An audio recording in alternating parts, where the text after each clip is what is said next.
Welcome back. In this video, we're going to explore one of the most powerful features inside Skill Insights. That is the automation section. Yes, this is where Scale Insights shows what makes it unique. Automations are what allow you to take your strategy and actually scale it without having to micromanage every bid or every keyword every day. It's also one of the areas that can feel a bit overwhelming at first, but keep in mind there's a lot of flexibility here. So do not worry, we're going to break it down step by step. Yes, there are a good number of automations here. We're going to review what we've got in terms of options.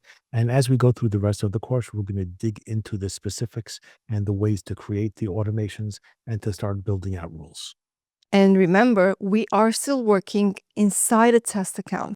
So some performance data might not look exactly like what you see in your own account, but the interface and functionalities are all the same. All right, let's jump in and take a closer look at how automation works inside Scale Insights. So if we start off at the main screen, the dashboard, which is our traditional starting point, we move our mouse over to the left side and go down a little bit, we have the automation section. Clicking on the automation section gives us an overview screen, a little bit of information designed to make us feel good.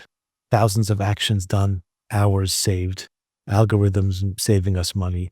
Basically, these are pieces of information you can't really do much with, but it gives you an idea of how much work the system is doing for you. You can see here there are places to click and things to go to see the rules in detail.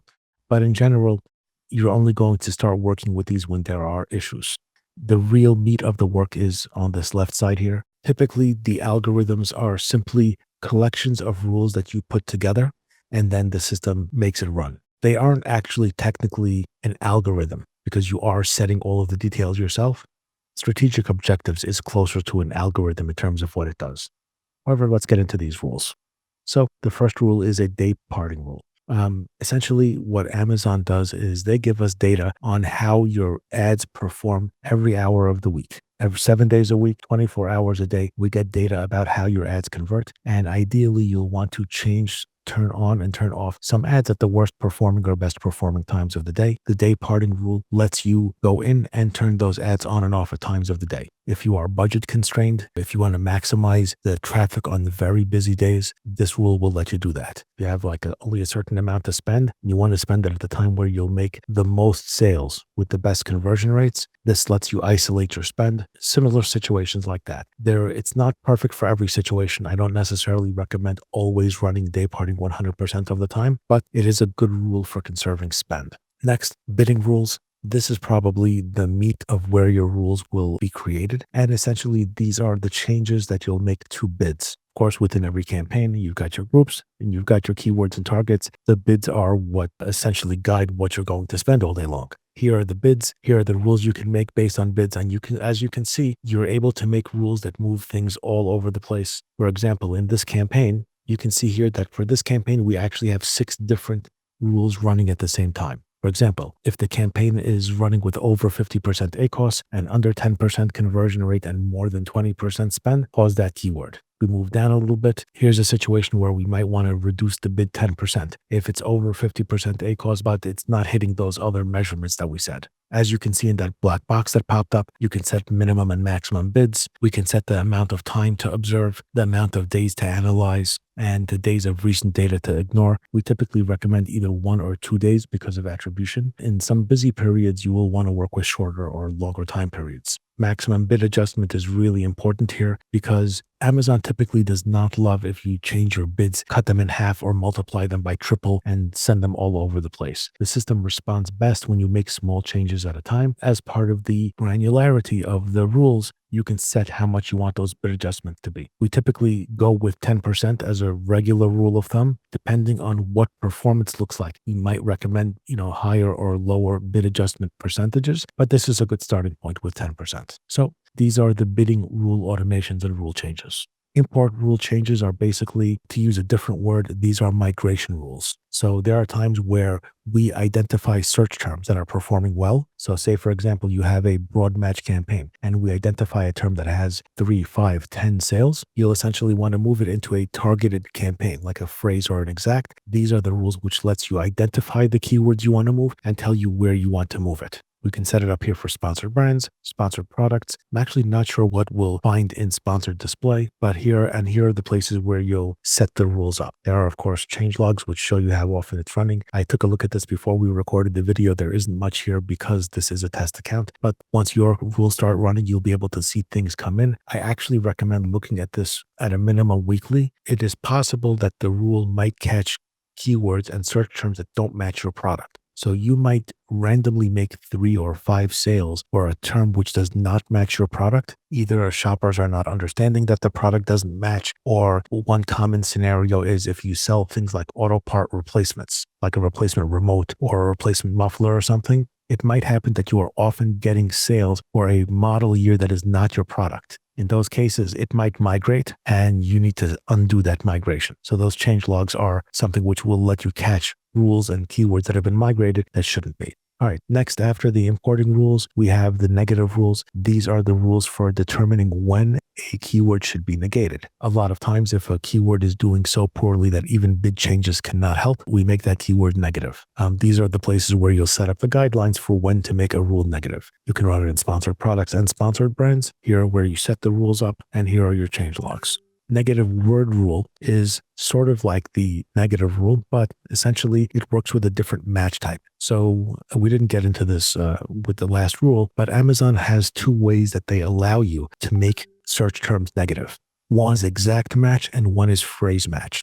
Exact match means that whenever that exact search term shows up for a shopper search, you are not going to be triggered. So for example, if you put kitty litter as a negative rule, like a standard negative rule, only when shopper searches kitty litter will your keyword not show. If they search for kitty litter for large cats, you will still show because technically those extra words make it different. The negative word rule makes it much more broad, and we actually call it a broad match or a phrase match. So essentially any words that get added onto the beginning or end also get negated. So kitty litter will now negate kitty litter for big cats, kitty litters for small cats, kitty litters for puppies, any kinds of combinations of words that go before or after the term you've picked, all of those will be negated. We typically been being very careful with these words because it is all too easy for a useful word to be negated. So keep it in the most obvious words. For example, if you sell men's shoes, you'll negate the word women's. You never want to show for that. But outside of the most obvious ones, be very careful with it.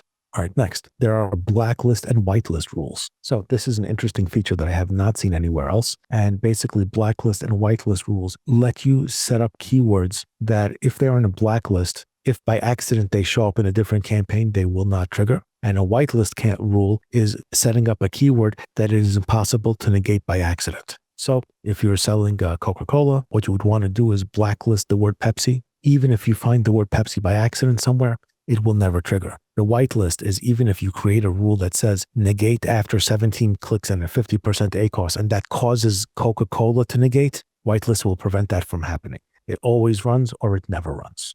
Next, revive rule. Revive rules are for products which have dropped off in terms of performance. If you have a product that has always sold 50 units a day, 35 units a day, 70 units a day, and all of a sudden it drops off, there is an opportunity to assign a revive rule which will keep driving and increasing bids or taking other actions to try and get that SKU to start selling again, essentially to revive it.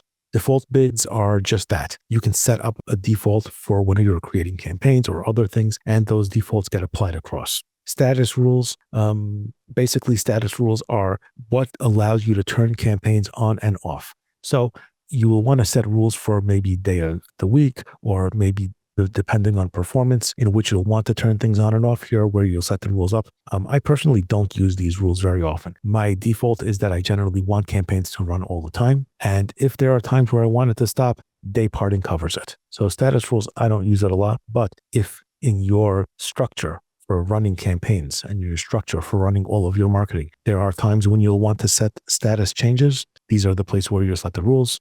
Did rules Here are the places where you will set extra budget rules. So say, for example, you hit your budget with a certain amount of ACOS for the day, and you say, hey, if I'm below 20% ACOS, I want to feed extra budget. These are the places where you'll set up rules like this. Placement rules. So as part of Amazon, I think I may have covered earlier, there are things called placement modifiers. Amazon can put your product in all different places within the Amazon website. They could put it at the top of a search result page. They can put it in a banner at the top of the result. They can put it in the middle of the page. They can put it on page 2 or 3. They can put it on a product page.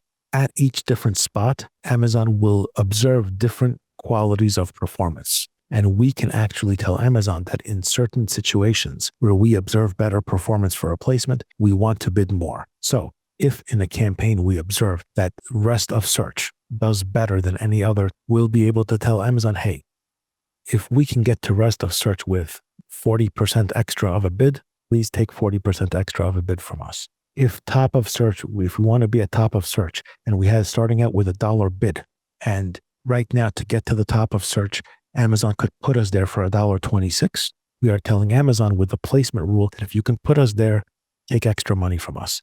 Cannot take that extra money for any other spot except the one that's in the placement rule. Here's the place where you'll set those rules up.